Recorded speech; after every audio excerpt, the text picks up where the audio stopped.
Hi everyone, ఈరోజు baby corn fry చేయబోతున్నాను. వీటిని బాగా వాష్ చేసి సన్న ముక్కలుగా కట్ చేసుకోవాలండి. ఇట్లా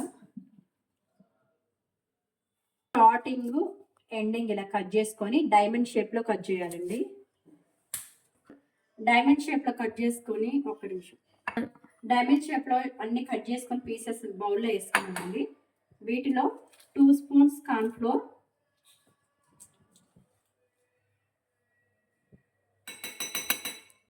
ఇంట్లో దంచి పెట్టుకున్న జింజర్ గార్లిక్ పేస్ట్ 1 స్పూన్, ధనియా powder 1 spoon, salt 1 spoon, 1 spoon red chilli powder ప్రాపర్గా మిక్స్ చేసుకోవాలండి. వాటర్ కూడా ఏమక్కర్లేదు.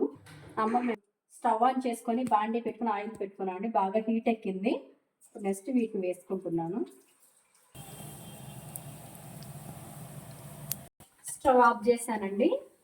క్రిస్పీగా బేబీ కార్న్ ఫ్రై చాలా బాగుంటుంది, టేస్టీగా.